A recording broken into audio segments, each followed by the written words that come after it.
Hello everyone, क्या आपके दांत भी रोजाना ब्रश करने से घिस रहे हैं या फिर रात में दांतों को किटकिटाने से या चबाने से उनका इनामल धीरे धीरे खत्म हो रहा है, या फिर आपको दांतों में सनसनाहट होती है ठंडे और गर्म पानी से या कुछ भी ठंडा और गर्म खाने से। अगर आप लोग भी इन प्रॉब्लम से परेशान है तो ये वीडियो आपके लिए है। तो मैं इस वीडियो में डिस्कस करूंगी कि क्या रीजन है हमारे दांत के घिसने से और इसका क्या सोल्यूशन है। मैं इसका सोल्यूशन भी बताऊंगी, तो वीडियो पूरा देखिए एंड लाइक एंड सब्सक्राइब। मैं आपको एक सीक्रेट टिप भी दूंगी इस वीडियो के बीच में, इसलिए पूरा वीडियो जरूर देख जो आपकी टीथ को हेल्दी और स्ट्रॉन्ग बना। Hello everyone, welcome back to my channel smile well. I am doctor Ruchi. कैसे हैं आप लोग और कैसे हैं आपके दांत? मैं उम्मीद करती हूँ कि आप अच्छे होंगे और आपके दांत भी अच्छे होंगे। तो लेट्स स्टार्ट द वीडियो। जैसा कि मैंने इंट्रो में बताया कि आज हम डील करेंगे हमारे दांतों के घिसने की प्रॉब्लम की। दांत घिसना ये एक बहुत ही गंभीर समस्या है। जिस तरह हम अपने शरीर का ख्याल रखें उसी तरह हमें अपने दांतों का भी ख्याल रखना चाहिए, क्योंकि अगर दांत रहेंगे तभी हम खाएंगे। तो दांतों का घिसना जिसे हम एब्रेशन कहते हैं, इसमें क्या होता है, जो टीथ के बाहर का लेयर होता है जो व्हाइट कलर का हमें दिख रहा है, यही धीरे धीरे करके घिस जाता है। ये बहुत सारी रीजन हो सकता है जिसके कारण ये घिसता है। इसे हम व्हाइट वाले सरफेस को हम इनामल बोलते हैं। यही सरफेस जो है वो घिसता है, जिसके कारण हमें सेंसिटिविटी, जिसे हम ठंडा गर्म से दांत में दर्द की शिकायत कहते हैं, होती है। ज्यादातर हम देखेंगे कि हम ब्रश करते हैं, अगर एब्रेशन या इनामल इरोजन होता है, हमारा इनामल वहां से घिस रहा है, तो यहाँ पे देख सकते हैं इस एरिया में जनरली वो घिसता है हमारे ब्रश करने से। ओके एवरीवन, तो सबसे पहले हम जानेंगे कि क्या रीजंस है हमारे इनामल के घिसने की। स्टार्ट करते हैं। हार्ड ब्रिसल्स वाली टूथब्रश यूज करने से, ज्यादा प्रेशर लगा के ब्रश करने, ज्यादा एसिडिक फूड खाने से, एसिडिक यानी कि सोडा, कोल्ड ड्रिंक, अचार, सिट्रस फ्रूट्स, नाइट ग्राइंडिंग से भी हमारे दांत घिसते हैं, जिसे हम क्या कहते हैं, टीथ क्लेंजिंग कहते हैं। रात में बहुत लोगों की होती है, वो दांत ऐसे ऐसे ऐसे ऐसे ऐसे करके चबाते हैं। एक और रीजन हो सकता है जो हमारे अंदर से होता है, खुद के बॉडी का ही है, एसिड रिफ्लेक्स जिसे हम बोलते हैं। किसी को फ्रीक्वेंट वॉमिटिंग हो रही है, वॉमिटिंग करने से जो अंदर स्टमक का जो एसिड होता है वो माउथ में आता है, हमारे माउथ के एनवायरमेंट को एसिडिक करता है। नेक्स्ट बात करते हैं ड्राई माउथ, जिसे हम ज़ेरोस्टोमिया बोलते हैं। उसके कारण भी होता है। रीजन वही है, क्योंकि ड्राई माउथ होने के कारण सलाइवा का प्रोडक्शन कम हो जाता है,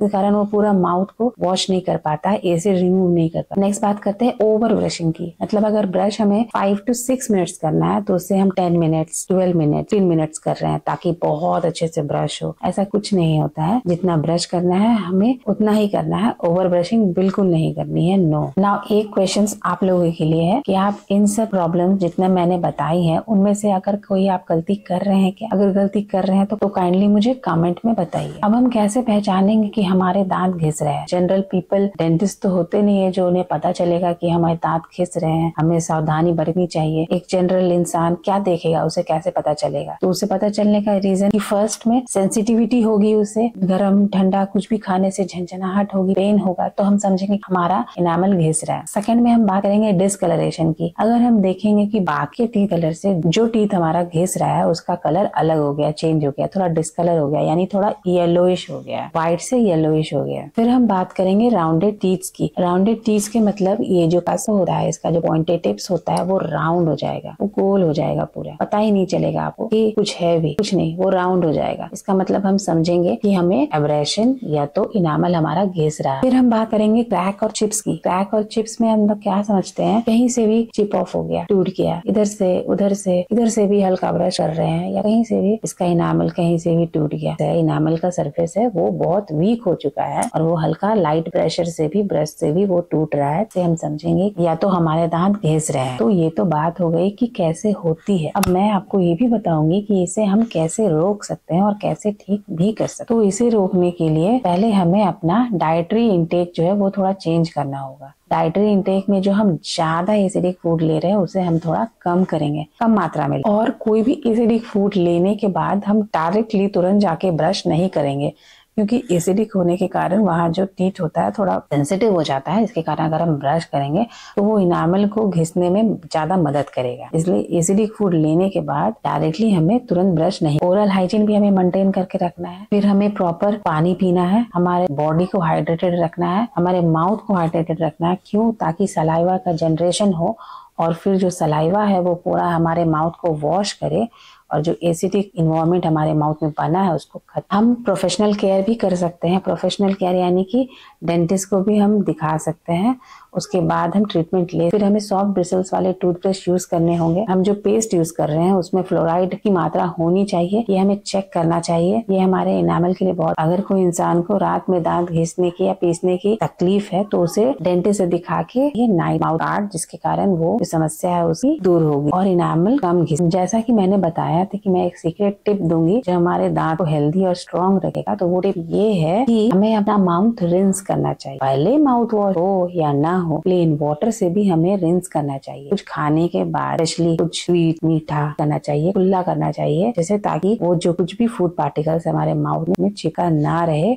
और उसके कारण हमारा टीथ डैमेज ना हो। Do like for this tip. ये तो बात हो गई कि हम इसे कैसे रोक सकते हैं। अब हम बात करते हैं कि अगर हमें ज्यादा तकलीफ हो रही है तो हम अपने डेंटिस्ट पे जाके ट्रीटमेंट भी ले सकते हैं। ट्रीटमेंट में हम क्या ले सकते हैं कि हम फ्लोराइड ट्रीटमेंट ले सकते हैं। फ्लोराइड ट्रीटमेंट में क्या होता है कि जो एक फ्लोराइड जेल होता है जो हमारे टूथपेस्ट में भी प्रेजेंट होता है, लेकिन ये जेल डेंटिस्ट के पास भी होता है। वो जेल ये हमारे टीथ के सरफेस पे पूरा अप्लाई करेंगे, पूरा ऊपर नीचे अंदर सब जगह फ्लोराइड का एप्लीकेशन होगा, फ्लोराइड जेल का एप्लीकेशन होगा, जिसके कारण जो हमारा टीथ का एक्सपोजर है एसिड के इन्वायरमेंट के लिए वो थोड़ा कम हो जाएगा और हमारे दांत कम घिसेंगे। नेक्स्ट, हम अगर ज्यादा घिस गए हैं तो हम उसमें बॉन्डिंग भी करा सकते हैं, यानी फिलिंग जिसे हम बोलते हैं, कंपोजिट फिलिंग या तो फिर अमेलगम फिलिंग। जिस टाइप का हमारे कॉस्ट है, हमारा बजट है, उस टाइप का हम फिलिंग भी करवा सकते हैं। ओके फ्रेंड्स, अगर हमारे दांत ज्यादा घिस गए हैं, सामने से पूरा खराब हो चुका है, तो हम क्या कर सकते हैं, क्राउन्स भी ले सकते हैं और वीनियर्स भी ले सकते हैं। इस टीथ को हम पूरा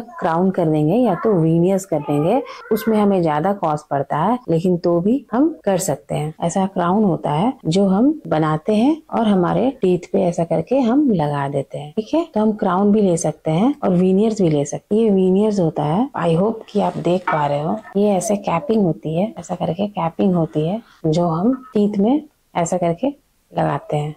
ठीक है, ये टीथ में इस तरह हम लगाते हैं, कारण जिसके कारण ये जो हमारा टीथ में जो घिसा हुआ है वो कवर हो जाता है। ठीक है, आई होप कि आप समझ रहे हो। देखिए, फिर हम ऐसे करके इसको रख सकते हैं, हम आराम से रख सकते हैं, आपको पता भी नहीं चलेगा कि आपका क्राउन्स लगा हुआ है या वीनियर्स लगा हुआ है। ये बहुत एस्थेटिक होता है, देखने में भी अच्छा दिखता है और हमें प्रॉब्लम भी नहीं होती है, हमें सेंसिटिविटी से भी प्रॉब्लम छुटकारा। तो जैसा कि हम अपने बॉडी का ख्याल रखते हैं, हमें अपने दांतों का भी ख्याल उसी तरह रखना चाहिए, क्योंकि अगर दांत है तभी हम खा सक रहे हैं, दांत नहीं रहेंगे तो हम कैसे खाएंगे। जो लोग भी इस प्रॉब्लम से डील कर रहे हैं वो काइंडली ये वीडियो पूरा देखें और इससे और मेरे चैनल को सब्सक्राइब करें और लाइक, और ये वीडियो अपने फ्रेंड्स के साथ भी आप शेयर कर सकते हैं जिन्हें यह प्रॉब्लम होती है। और कमेंट में मुझे ये भी बताइए कि आपका क्या डेंटल कंसर्न है, कि आपने क्राउन्स, वीनियर्स या फिर रेस्टोरेशन, बॉन्डिंग कुछ भी कराई है, कि आप सेंसिटिविटी होती है। मैसेज में मुझे बताइए, मुझसे बात कीजिए, तब मुझे पता चलेगा कि आपको क्या प्रॉब्लम हो रही है। मेरे नेक्स्ट वीडियो तक आप लोग अपना ख्याल रखिए, अपने दांतों का ख्याल रखिए, मेरे चैनल को लाइक एंड सब्सक्राइब कीजिए ताकि मुझे बूस्ट मिले और मैं और वीडियो बना सकूं। Till then, bye everyone, thank you.